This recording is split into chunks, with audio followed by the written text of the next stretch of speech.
Cold স্টোরেজের কর্তব্যে থাকা দুই কর্মীকে প্রাণনাশের ভয় দেখিয়ে হাত পা বেঁধে বৈদ্যুতিক ট্রান্সফরমার থেকে শুরু করে বহুমূল্য যন্ত্রাংশ চুরির ঘটনা ঘটেছে পশ্চিম মেদিনীপুর জেলার চন্দ্রকোনাতে। এই ঘটনায় ইতিমধ্যে কোল্ড স্টোরেজে থাকা কর্মীরা পুলিশের দ্বারস্থ হয়েছেন। কালকে আমরা ডিউটি করছিলাম এই দুজনে, তো আমরা শুয়েছি, হঠাৎ করে দেখলাম যে ভেতরে লোক ঢুকে গেছে। তো জিজ্ঞেস করলাম কে, বলতে আরও 4-5 জন ছিল, তারাও ঢুকলো। হাতে সবারই ওই লোহার ছিল, ডান্ডা ছিল। দিয়ে বললো যে একদম কিছু বলবি নি, তোদের কিছু করবো নি, আমরা কাজ করবো, বেরিয়ে চলে যাবো বলে আমাদের হাতে পায়ে দড়ি দিয়ে বেঁধে দিয়েছে। মোবাইলগুলো নিয়ে টাওয়ার উড়িয়ে দিয়েছে। দিয়ে মোটরসাইকেল এনেছিল, ওর প্লাগারা খুলে দিয়েছে, আর আমার সাইকেলটারা নিয়ে চলে গেছে। দিয়ে দেখলাম ওরা ভেতরে ঢুকে সব খোলাখুলি করে সে পাশে ট্রান্সফর্মার ঘরে সব খোলাখুলি করছে।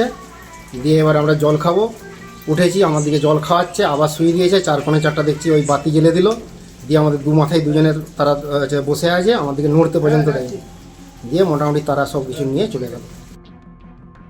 জানা গিয়েছে শুক্রবার রাতে কোল্ড স্টোরেজে মেশিন ঘরে ঘুমিয়েছিলেন দুই কর্মী। বেশ কয়েকজন দরজা তালা ভেঙে ভেতরে প্রবেশ করে। তাদের হাতে ছিল লোহার রড সহ ধারালো অস্ত্র।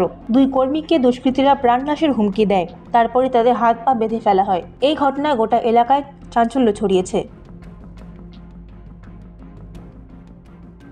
পশ্চিম মেদিনীপুর থেকে নিজস্ব প্রতিনিধির রিপোর্ট, এএনএম নিউজ।